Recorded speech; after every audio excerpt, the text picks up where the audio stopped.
Tonight, we're talking about the Army today and tomorrow in a complex world. The Army, as you all know, is a war-fighting instrument with many other tasks assigned to it today. And its tasks rest upon its knowledge of the art of war and the skills and capabilities associated with it, oriented toward a variety of different challenges today, but shaped to a large extent, as you all also know, by the conditions that are out there in the world at any particular time. And that complex world part of the title is a very real, of real importance. It's not only shaped by that, though, but also by the grand strategy of the United States. The policies which the nation as a whole follow in this same complex world. And the issue is how the Army fits into meeting the challenges and into the grand strategy of the country. So we're concerned tonight with all aspects of the question, with the structure of the Army, its reaction to its challenges, its culture and leadership, and the constraints which a political system always places upon it. So with that, we'll begin the question period. I'll ask a few questions of the General. Before we open it up for questions, there are mics on the two aisles, as you know. Let me first of all ask the General about that question of that environment in which we exist today and the challenges which it poses, which are numerous, of course, and if he'd be good enough to put his fingers on those challenges which he thinks are particularly salient, that would be wonderful. Sure. Well, first, thank you so much. I want to thank everyone for having me here. It's wonderful to be down here in Baltimore, and actually it's especially nice to have a special guest with my daughter who lives here in Baltimore and has lived here for about 10 years now and has her own business here. She's an interior architect, and so she has become part of the Baltimore community. So it's my honor to have the opportunity to be here this evening. So thanks for having me here tonight. One of the things that is happening is that we have to understand that the world is changing incredibly fast. And the way I try to describe the world is it's being affected by the way information moves, frankly. And over the last 10 years, the speed in which information moves around the world has changed how people react, how countries react, how transnational threats react. And so what's happening is we call it the velocity of instability is frankly moving at a pace that is quicker than we've ever seen it. And so what that means is we now face a world that reacts quickly to many different news items, that reacts to movements. People now have information available to them that they never had before. You can go anywhere in the world today, and there's people that have cell phones and iPhones and iPads, and so they can access information instantaneously. And that's having an impact on world events and stability within the world and what people expect from their own governments. And I think that's why you're seeing a variety of failed governments around the world and those that are not meeting the needs of their people, whether it is in the Middle East, whether it's in the Pacific, whether it's in other places. And we're starting to see this growth of instability increase. And what that means is then you have people, what I call opportunists, that take advantage of that. And that's where you find your transnational threats, such as ISIS, such as Al-Qaeda, such as other organizations that tend to take advantage of disenfranchised populations, of ungoverned territories, and attempt to take that and use that for their own advantage and to move forward with their own movements. And what makes that difficult is now you have movements that are not governed by geography, that aren't governed by lines on a map, that aren't governed by international law.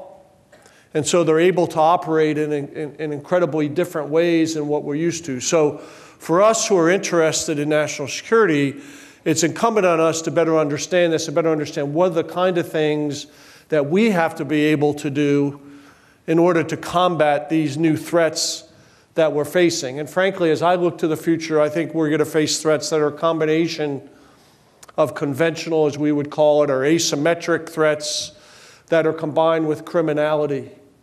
And all of those things together make the environment very difficult and make the solutions much different than maybe they once were.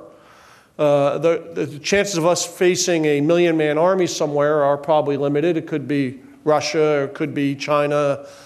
But frankly, the threats that we have are these threats that are movements that create an environment of insecurity that are challenging nation states and challenging the balance of power in many different parts of the world.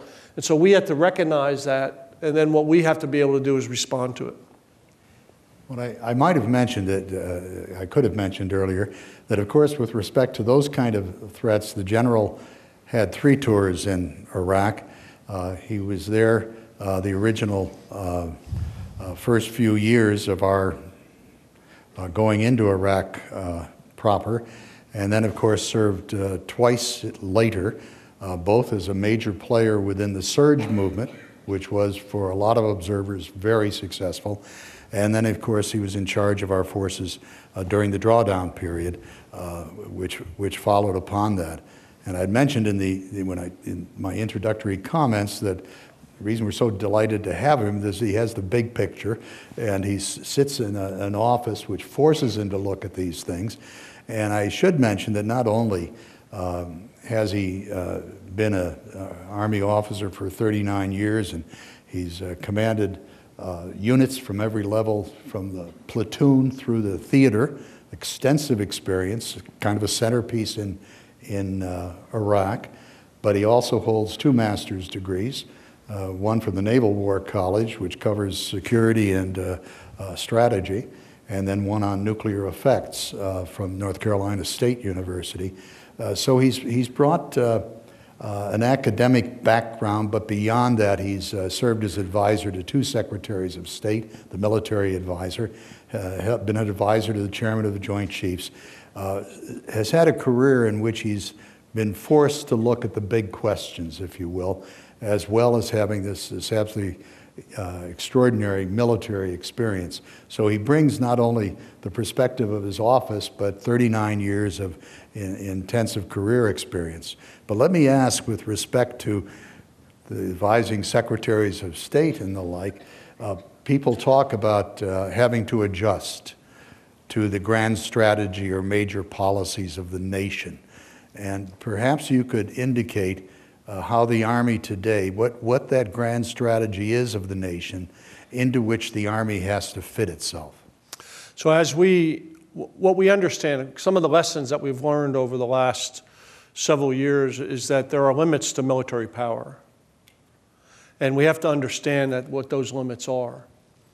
And what we have to do is we call it a comprehensive approach. And what we have to be able to take is a comprehensive approach to solving problems, which is one that requires diplomatic, economic, and engagement with other partners. And so, of course, in the military, we have acronyms for everything. So we call it JIM, and what that stands for is Joint Interagency, Intergovernmental, Multinational Solutions. And so what we do now is one of the challenges that we have is ensuring that our military, our young military leaders and our senior military leaders are comfortable operating in this environment.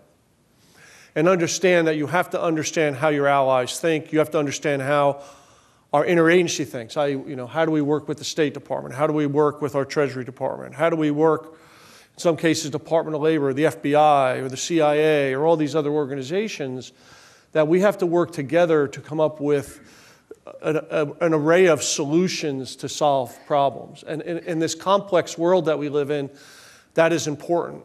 How you establish both lethal, non-lethal solutions to the complex problems that we have, and that you have the ability to solve problems in many different ways. And so that's really one of the major challenges. The other thing that's changed is that we now have to look across different domains, and we have to be able to integrate effects across many different domains. What does that mean? So that means air domain, sea domain, land domain, space, and cyberspace. And we have to be able to understand what each one of those brings and how do we integrate and synchronize impacts across all of those domains that are out there. And how do we do that from something that could be involved with humanitarian assistance all the way to high-end warfare. And just to give you an example of that, as I think about the Army today, just today, we have 2,500 soldiers in West Africa helping with the Ebola virus. We have 3,000 soldiers in Iraq training and advising Iraqi security forces. We have about 25,000 in Europe working with our European allies to deter Russian aggression. We have operations going on in South America that are helping to build capabilities in terms of providing support, engineering support, providing medical support. We have operations going in North Africa that is helping governments to build capability and capacity, both economically, militarily. And so it's a wide variety of actions that we take today in order to shape the environment. And the point I try to make to everyone is that the reason we have a military is to deter war, not to fight war. And I think a lot of people misunderstand that. The reason you invest your hard-earned dollars in a military is so we're able to deter conflict wherever it might be. That's really our job. Unfortunately, sometimes it doesn't work, and then we have to decide whether we will use a military for other reasons or not. And that's where this idea of understanding the much broader picture, understanding the socioeconomic factors that are involved. Because one of the things we talk a lot about is ultimately war comes down to humans. It is about the human dimension. It's about your ability to influence. It's about your ability to compel someone to do what you think is right, not only for the region, but for our own country. And so it takes a variety of ways and means to do this. And that's really what we're focused on now is how we develop a very robust set of ways and means to solve a broad set of problems, no matter what it might be. You mentioned change, of course, and technological change is something that a lot of people talk about. And of course, we can look back 100 years ago when the tank was modern technology and where the aircraft, witness Billy Mitchell, and use of it for bombing was a radical idea. What would be analogous things today in terms of the changes of technology which would force upon us very different approaches to warfare, just as the tank and the airplane did? Well, I think some of those you see every day is first the unmanned aerial vehicle. It's had a significant impact over the last 5 or 6. And I think you're going to see more autonomous capabilities. I don't want to say robots, but remote vehicles. The ability to connect unmanned and manned capability, I think, is one that you're going to see. I think cyberspace is an area that is something that's going to change the world and how we look at problems and how we try to protect ourselves. So I think there's things like that. I think there's the technologies and the ability to move and understand information.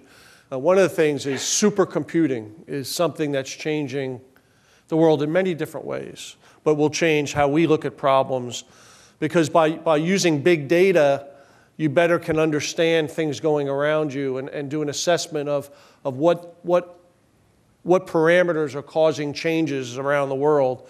And that can help us from a military perspective. It also has huge private and economic impacts. So I think it's things like that that I think you'll see have an impact as we move to the future. The other thing I would just say is the one thing is we are used in this country to having large technological advantages. It's my opinion, not everybody agrees with this, but I believe as we move forward, because of how quickly information moves, I think our ability to sustain large technological advantages is going to be more and more difficult because people will have access to technology and technology development much quicker. So the important thing for us as we move forward is not necessarily the technological advancement, but how we use that technological advancement. And I believe our advantage will be in our ability to innovate and adapt. our ability to use this new technology in innovative ways, and being able to adapt how we use new technology much quicker and much more creatively than our adversaries. And I think that's what we're trying to build in our leaders as we develop them today, is that ability. In the past, a lot of people talked about the art of war pretty much the same way from person to person. I assume that there are arts of war today. Clearly, whatever is done on the open battlefield is a little different than how you deal with insurgents today. What would be those different arts that you think the Army is cultivating today? Well, first, it is about, I think it gets more to the human dimension, as I mentioned. And I think for us, you know, I always kid, I think we have some cadets here from the Navy, and my Navy counterparts always give me a hard time. So, you know, 70% of the world is ocean. And I tell them, but 100% of the people live on land. So, you know, it kind of, you know, so we kind of go back and forth on that. But the reason I bring that up is I think for us in the future, it's about understanding the human dimension and understanding how we interact with the human dimension to solve problems. And I don't mean it to be robotic in the way it sounds, but it's understanding culture. It's understanding thought processes. It's understanding how you influence. And again, how do you compel someone to do what you think is right? And I think for us, it takes engagement, and it takes getting out there and understanding how other people think and what their views are and how we interact with them, and understanding where they have issues with us. And so our ability to reach out in a way to understand other parts of the world and how we interact with them, I think is very important for the future. And I think we have to learn how to do that. We have to understand what are the cultural underpinnings of their thoughts. What are the economic factors that are driving their considerations? What are the social things that drive them? And so as you look at it in that perspective, it helps us then to understand how we find solutions. Because one of the things I talk about as we develop our young leaders is that you always have to ask the question, why? And sometimes we get too focused on the what. And what I mean, but when something happens, we're focused on that very specific incident. What we have to learn is to say, why did that happen? Why do we have a movement like ISIS? Why is that occurring? And once you figure out why, then you have to go after the root causes of it and try to solve that problem.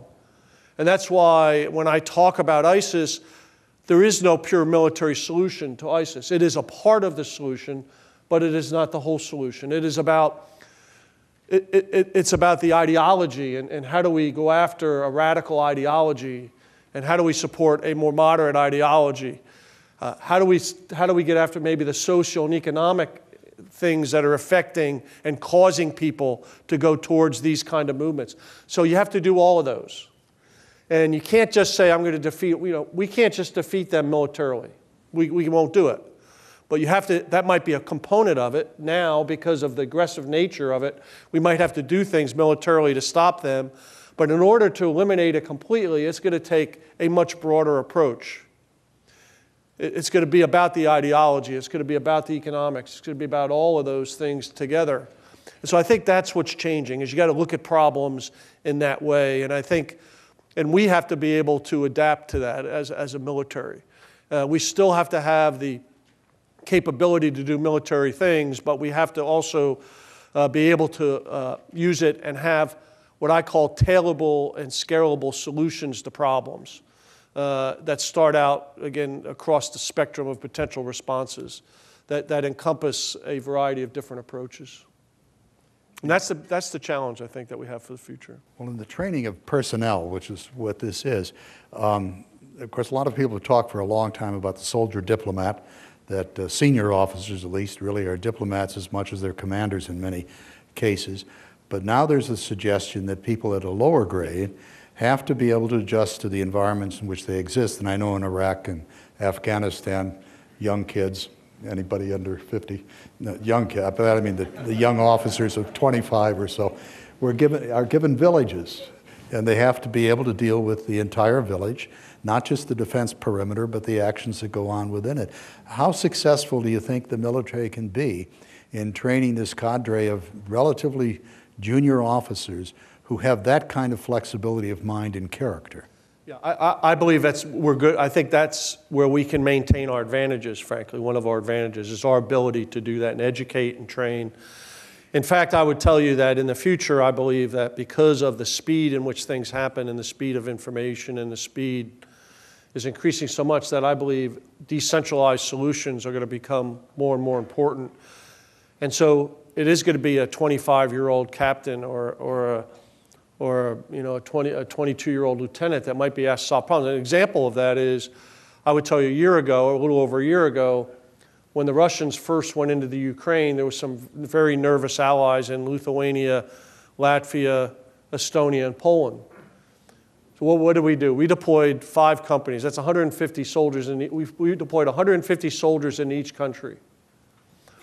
And it was a captain, a 26, 27-year-old captain, a first sergeant who's probably maybe 30, and a bunch of young soldiers who were there to show that we would have some presence.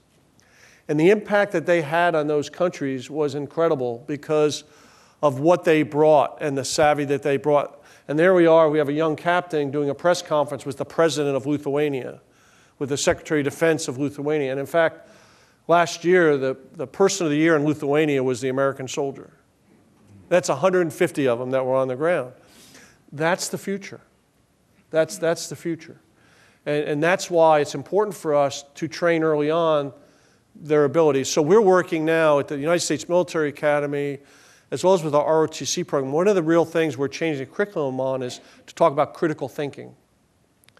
So there's ways to help young people early on to understand the importance of critical thinking and comprehensive solutions to complex problems. And so we're working that now, and we're starting to incorporate that, and we incorporate it in all our training programs in the military. And for me, that's very exciting.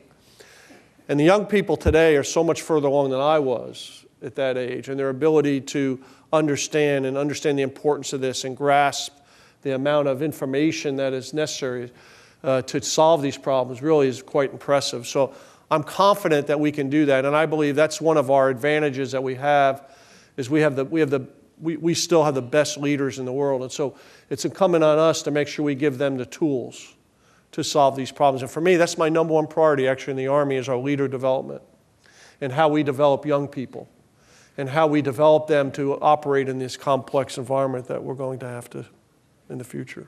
Let me follow up on that just a little bit, because it seems to me the young officers that I've known who have come back from Afghanistan and Iraq have been so enthusiastic about their mission, so committed to it.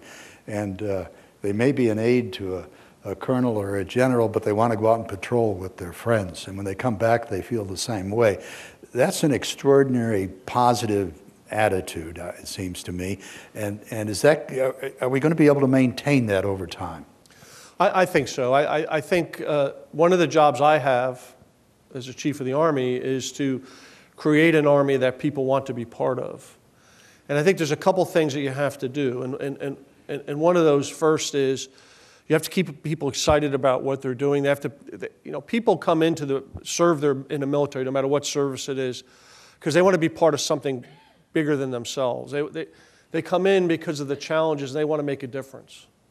And so what we want to do is make sure they understand that we're going to help them and give them the opportunity to make a difference around the world.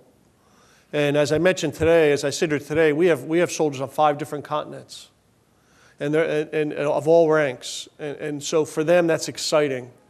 The other thing they want to be part of is an Army that's forward-looking. And so, we just published a new operating concept that's still in the early developmental phase that we want to develop for the next 10 or 15 years on how we will operate in this complex environment. And we want them to be part of that solution. So they become part of developing our future Army. That's exciting to them. And so for me, that's really important. And, if I could just comment on why they are so fervent about what they did in Iraq and Afghanistan. And I know it's hard to describe to people who were not there, but what you realize is the large majority of these people in these countries, 95 to 99% of the people, all they really want is a better life for their children, just like what we want. And they work so hard at it. And our soldiers had a chance to see that the large majority of these people are hardworking, good people. And when you have a chance to interact with them, all you want to do is help them, and you get so much satisfaction out of it. The problem we have is we have a small percentage that want to control and want to do that through violence and want to do that through a number of other means. And so you get so dedicated to seeing these people have a better life. It just overtakes you as you get involved. It's hard to explain that to somebody who's not been there. But I think many of you have probably experienced something like that in other areas as well. And that's why they get so excited about it, because they saw the difference they were making on the ground. In terms of building a military establishment, of course, a large part of it is equipment and weaponry and the right kind of thing, the infrastructure, transportation. Would you comment upon the kind of military structure which you're trying to build now for today and tomorrow?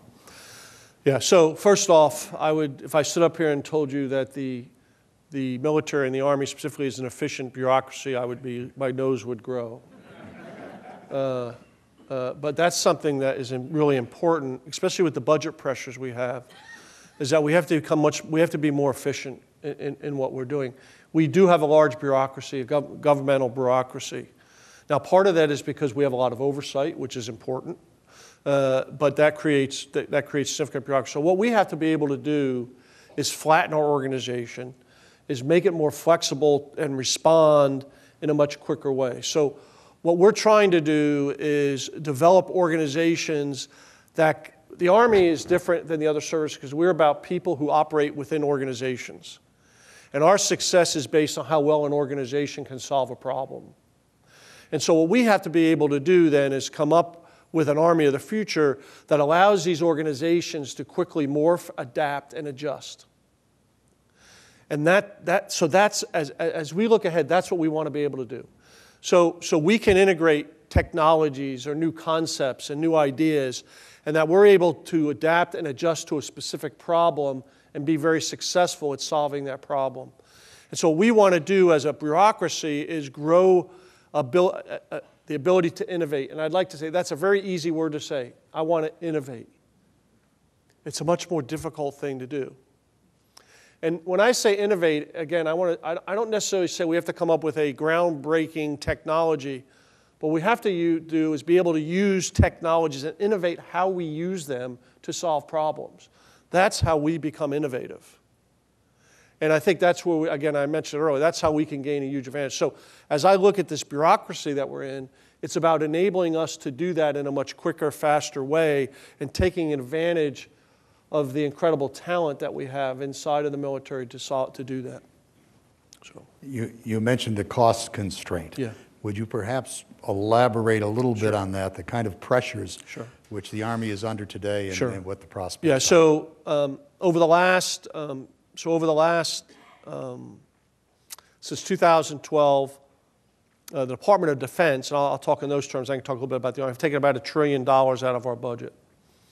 And a lot of that was due because we came out of Iraq War and the Afghan War was slowing down, so we had some savings. But there continues to be significant pressure because of the debt to reduce defense spending. So one of the problems we have now is, unfortunately, the environment that we live in around the world is not agreeing with our ability to reduce our defense spending. Let me just explain that for a minute. I think when we first thought that we might be able to do this, we thought the world was going to move in a place that was probably a little bit different than it has. Just over the last 18 months, things like the Russian invasion of Ukraine was something that was not expected. The potential that we're not sure what the next step is. Are they going to continue to do that? Are they going to continue to try to expand in Europe? The fact that ISIL was so successful in taking over territory in Syria and Western Iraq, and the fact that that organization is one that is threatening both regional and internationally, that's a concern. We have the growing threats of North Korea and China. So things have not quite gone the way we want to. So one of the things we're concerned with the budget, is we're being asked to reduce maybe a bit quicker than we think we should. Because what I worry about is we won't have the strategic flexibility to respond to a variety of threats. I explain to everybody that military is like an insurance policy. And whenever you want to, if you think about when you bought your car insurance, you always want to get you'd rather spend a little bit less and get a higher deductible.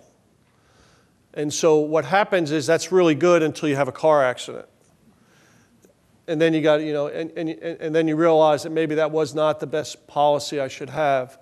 What I worry about with the military is that it looks good now to reduce the spending, but if we really need it, will it be prepared? Will it be ready? Will it have the size to do the things we want it to do? And unfortunately, if we get that wrong, we have many historical examples that it falls on our young men and women.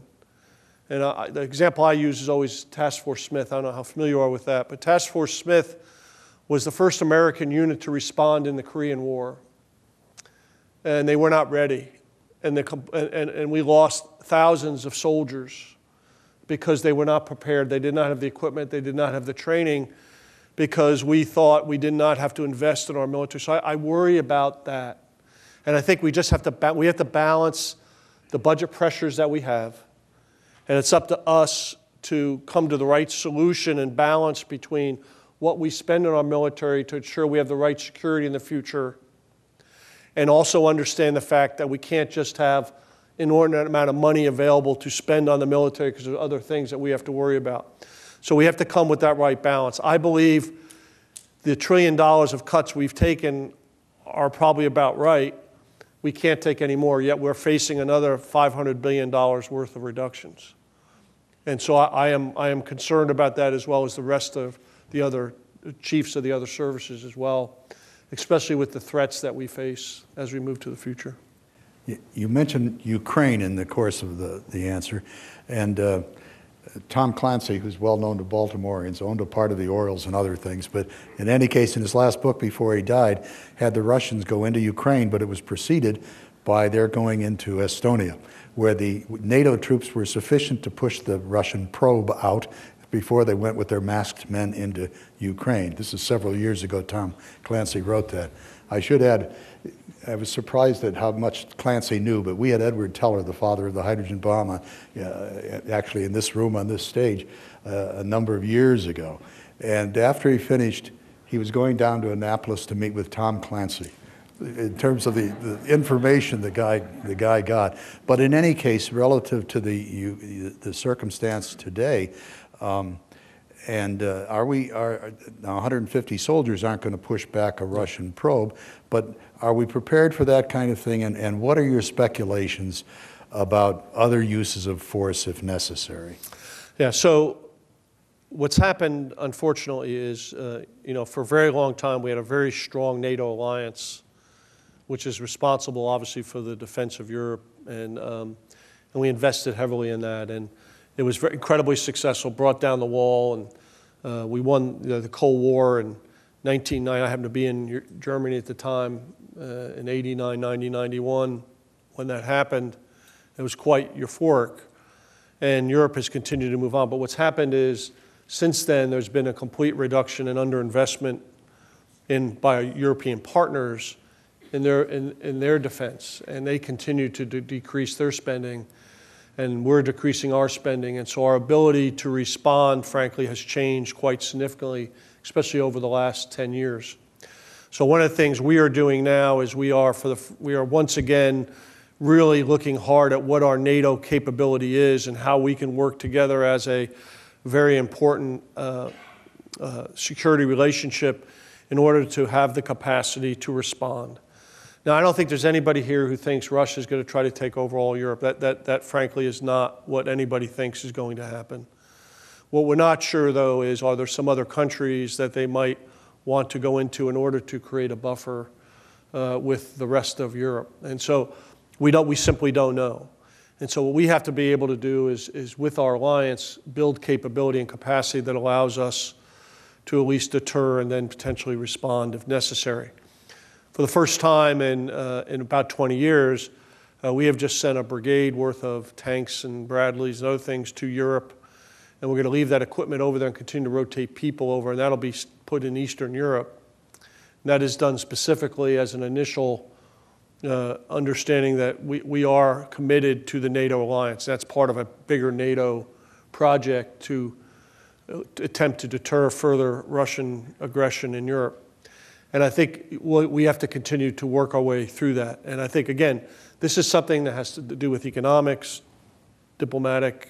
As you know, there are sanctions that have been put against Russia. So you have to try to deter them in that way, try to deter them with some military capability, and then with diplomatic capacity as well. And I think those three things is what we're trying to do now as we continue to work to ensure that we don't have further aggression. But it's something that we obviously are very concerned about. You also mentioned ISIS in the course of your comments, and ISIS is the American approach to ISIS so slow and limited that ISIS will continue to grow, and it increased its troops by quite a bit, and some people perceive momentum on their side, and you've got young people going over there getting a cause and supporting them. And that, of course, touches the question of boots on the ground and whether the United States forces could, in a limited period of time, effectively defeat ISIS. So I go back to that thing I mentioned earlier about why is something happening. And I think you have to understand that the reason that is happening is because of an ideological threat, which is deep-seated. It's about dissatisfaction of people in many different parts of the world, and it's a rallying point for those individuals that you're now seeing pile into both Iraq and Syria and other places. So I would tell you, could we send our military in and defeat ISIL militarily? Yes, we could do that, but I don't think that would defeat ISIL. I think actually that would potentially maybe encourage it even more. So I think the approach we're taking is one that is probably, I believe it's the right approach, and it is, first we have to have the people of the Middle East be involved in helping to take ISIS down. And they have to do it from a military perspective, they have to do it from an ideological perspective, and they have to realize the economic conditions. So I think the tack we're taking now is one that's working. I would argue that we have, with what we've done so far, we have stopped the advance. They are not gaining any more territory. They are not improving their position in Iraq or Syria. What we're doing now is we're training Iraqi, and we're getting ready to start training Syrian capability. There'll be other nations within the Middle East helping us to do that. And I think that's the way to defeat them, by using their capability to do it. So it'll require, right now we have about 3,000 people in Iraq. That could increase, but because of trainers and advisors. So I agree with the concept that we don't need to be fighting this now. We have to constantly assess that. And if something changes dramatically, we think that's not true, then we might have to make different recommendations to the president. But the one thing people have to realize is this is not a short term. This is a long term. This is generational. And so this is not going to end in 6 months or 8 months or a year or 2 years. I believe it's going to take a significant amount of time. That's why it's got to be an approach that has everyone involved with it. And frankly, there'll probably always be some level of a movement. What we want to do is make it where it's pretty much ineffective and cannot reach out very far beyond its borders. And I think that's what we have to attempt to do. So this is something that's going to take some time. We have to realize that. It's going to take effort on our part for some long period of time. And we have to just understand that and support that. So I would argue that I think we're on the right approach. I think we have to constantly assess the conditions. It could change, and we'd have to make adjustments, and that's what we plan on doing. Let me mention, by the way, we're going to open up the floor for questions. So if you have one, I'd go to one of the two mics, and let me ask one question while a couple of people are going there, and that is on China. Of course, we've pivoted to China a couple of years ago. Now it's rebalancing to Asia, rather. Is that in response largely to the buildup of the Chinese military forces, or is there another explanation for our movement toward Asia? I think there's a couple things. I think it's economic. I think the largest growing economic area of the world is Asia-Pacific region. And so I think what we want to be able to do is make sure that trade stays free, open, and that our partners are able to continue to participate in that. And there's some concern that China's growing military capability could influence that and limit international regional investment. And so I think that's why it's important for us to rebalance and make sure everybody understands that, in fact, we are a Pacific nation, and it means it's significant to us as a country. Let me call upon the gentleman here to my right. Given the extreme budget pressures you've alluded to, do you see opportunities for applying the public-private partnership model and all that goes with it to other areas of Army infrastructure, which I understand now are approaching 50% of the non-war fighting budget? We do. In fact, at our depots and arsenals, we are trying to work public-private partnerships where, so we have those all around the country that they do a lot of the material work that we do in terms of repairing equipment and also developing some new technologies. And what we're trying to do now is develop where private industry can come in and work with us and help us to defer some of the costs and also help work on technologies that can be similarly used in the civilian and the military world. And so I think those are the kind of things. Right? We also obviously have housing projects that are private-public partnerships. So for us, it's very important. I think, for example, the one thing we have to get better at, which is not quite a private-public partnership, but it's used, there's some industries in the United States that probably are exploding faster than we could ever keep up with. One is information technology. And so we have to come up with systems where we can utilize the investments that they're making and apply that to the military, where in the past, we might, in fact, people would tell you in the late 90s, we were ahead in this area in the military, but we have been far exceeded by the investment. So those are the kind of things I think we have to do as we move forward, especially under these budget pressures. General, thank you very much for your presentation. I'd like to bring you back, if I may, to your experiences in Iraq and look at some lessons that might have been learned. Yeah. We pulled all of our troops out of Iraq.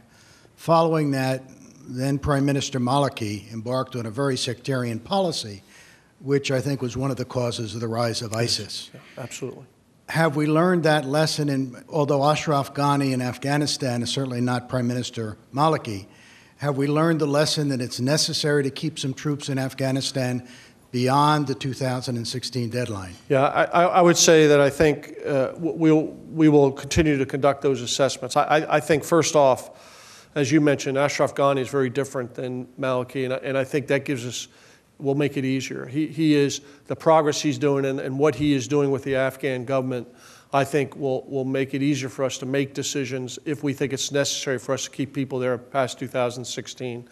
The President has given General Campbell, who's the commander over there, more flexibility in deciding how he draws down as we move to the future. And I think there'll be a discussion as we see how things are going. Will we have to stay beyond 2016? I think we'll have to wait and see. Here's what I tell you, one of the lessons learned was in Iraq, the institutions were not yet built to fully support the infrastructure of the government. And we left before those were completed. And we can't do that in Afghanistan. We got to make sure that those institutions are in place and are able to be supported for the long term. It also is about influence. And I think, if we're there with a small presence, either, a diplomatic and a military presence, it garners more influence and our ability to have an impact on decisions that are made that help them as they move forward. And I think that's a lesson that we learned in Iraq over and over again, that without the pressure that we needed, they made some decisions that really helped to really create the environment that allowed ISIS to do what they did. 2 comments and a question.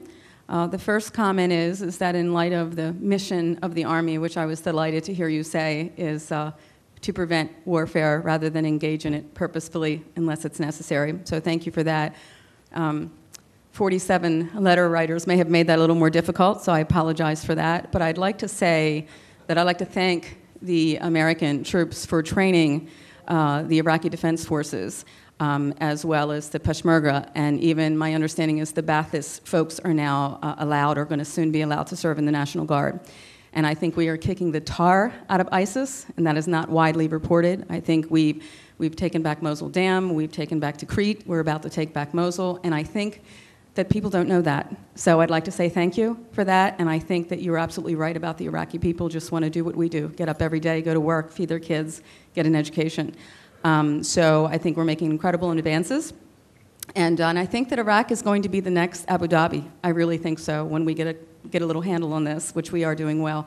And the third question is, can you share any non-classified, of course, information about our strategy moving forward to take care of Boko Haram, who now wishes to pair with ISIL and Daesh, which I think is pretty big problem. Yeah, thanks. We've actually, we continue to conduct operations in Somalia, which is where they're headquartered. And I think we've been actually fairly effective. What's happening is we have seen significant progress in the government in Somalia, working with them. And I feel that our work in East, North, and Central Africa will pay off in the long run. So we have small numbers working with many different militaries as well as governments in order for them to build counterterrorism capability. We also have the ability to, when necessary, target the leaders of Boko Haram. And we will continue to do that as we move forward. So for us, it's important. Africa is a place that I worry about. I worry about Africa quite a bit because it's an area that opportunists can take advantage of. So it's important that we do this early, and we have been. And I think because of that effort, I think it'll help us to make it more difficult for them to establish a significant amount of capability. But we are focused on Boko Haram. You called ISIS an opportunist group, which could be debated, and you also talked about the generational conflict in the region.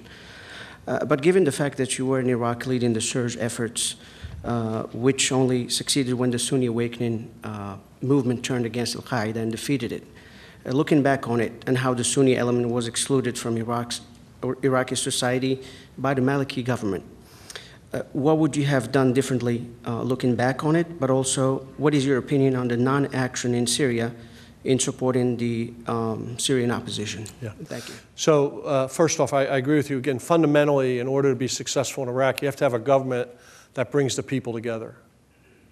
And Prime Minister Maliki, the last 3 or 4 years, his second term, actually pulled Iraqi people apart. He pulled the Sunnis, Shia, and Kurds apart, which created an environment that allowed movements like ISIL, that really people, they felt that's all they could turn to because they didn't believe in their government. So again, the lesson learned in all this is there's a military arm to this, but there's also, we got to make sure that the right political arm. If that doesn't get fixed, it's going to be difficult to solve the ISIS problem in Iraq. So if you don't have a government there that is going to reach out to all the different factions, sectors of the Iraqi government, Iraqi nation, it's going to be difficult.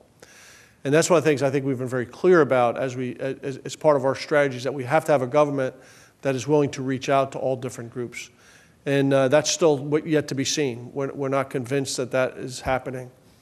In terms of Syria, we are beginning a training, so I'm not going to comment on the past decisions, but I will comment on what we're going to do moving forward. We are in the process of training. We're going to begin to train moderate Syrian fighters and help them to help us fight ISIS and ISIL as we move forward. And we're beginning that program now, and we expect that to begin here very shortly. Again, it's understanding. I go back to understanding why things are happening, and I think the reason they happen is they have a government that's not supporting all the people. If you see if you look in Syria, what happened is the people turned against the government. People turned against the government, and then what you had is you had factions. Then you had factions fighting factions in Syria.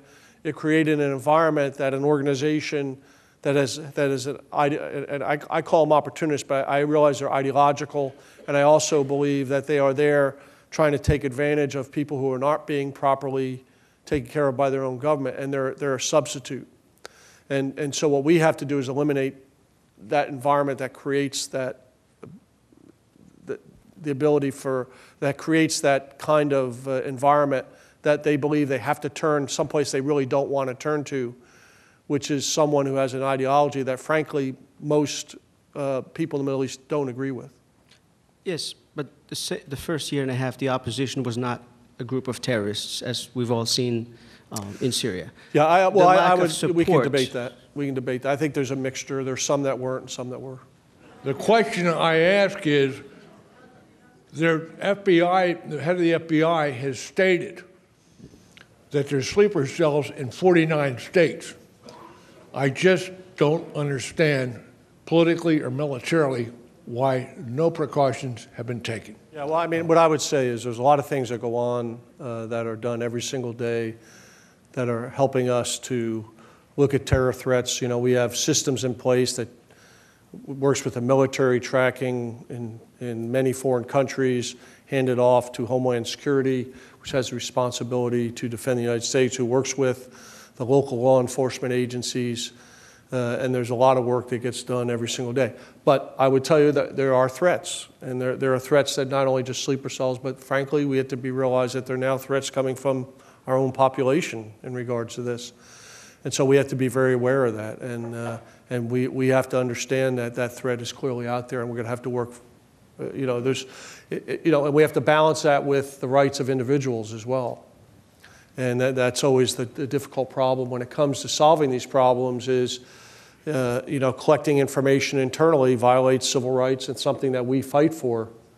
And so for us, it's a balancing act that we have to understand and learn. And the world, I think we all know this. The world has changed since 9/11. It's different. And we just now have to accept that. And we have to be aware, and we have to report, and we have to be vigilant, and we have been outside, and we have to be inside as well. You mentioned the outreach at the village level kind of thing. My time was Vietnam. DLI devoted a whole 11 months to me, unfortunately in El Paso, Texas, instead of Monterey. And I think this is one of those things, I'm not sure the easy solution, but we need to reach out maybe to the elementary schools, reach out through whatever organization we can. Typical immigrants coming in, the great majority, the sort of stereotype, will discourage their kids from using the home language. They want them to be fully 100% American, and we need to sort of flip that around.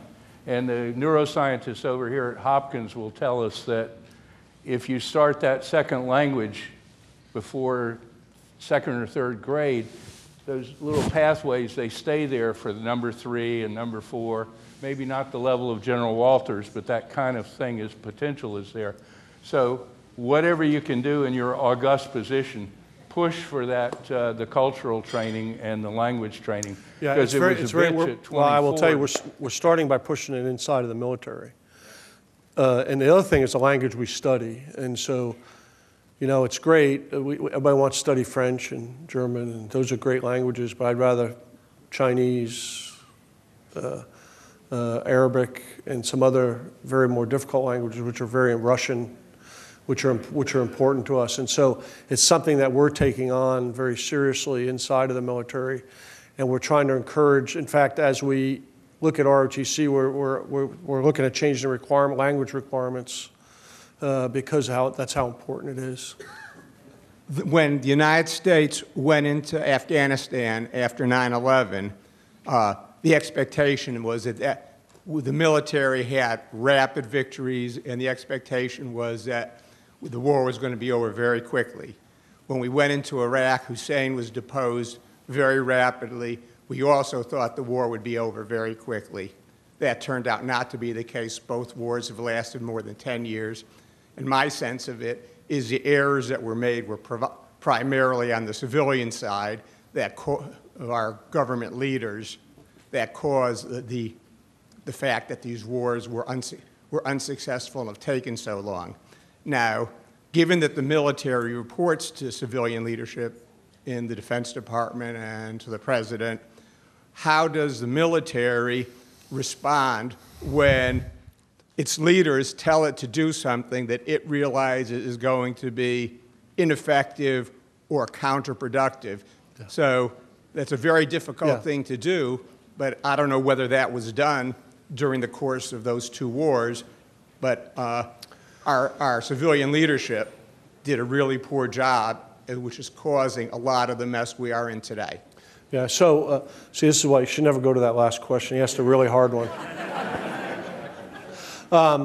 So it's a couple things. There's 2 things that so let me go back to maybe the root of your, how do we solve this problem? So I agree with you that we win a lot of battles, but we don't win wars. We've been doing that now for probably about 50 years, actually. And the problem is it's focused around identifying what are sustainable outcomes. And the problem is we don't have enough patience. And so what you have to do is, I could argue that, in Iraq we went in and we disposed Saddam Hussein and his government in 3 weeks. The problem is we didn't know what to do after that. And part of the problem is we didn't understand it. And part of the problem is we didn't have a plan, which the military should have been much more involved in as well, in terms of developing a plan that would turn over more quickly to the government. And so I think we have to look at things that what are the sustainable outcomes and how do we identify what those are and have those going in. And so we, as a military, it's up to us to advise that. And I think we did in some parts to do that, but I think we need to be a bit more aggressive. So I would say we have to take some of the blame for that as well. Same with Afghanistan. When we first went to Afghanistan, we were very successful early on. But again, we did not identify what are the sustainable outcomes that we want to achieve, and we thought we were done and left, or thought we were done and reduce our presence. But yet the country, we did not understand Afghanistan enough to understand that what we left was something that couldn't survive. And so it's about understanding what you're getting involved with, and it's about once you do something, you got to stay so you have a sustainable, you have to develop a strategy where you have a sustainable outcome. As the military, it's up to us to give our best military advice to our civilian leaders.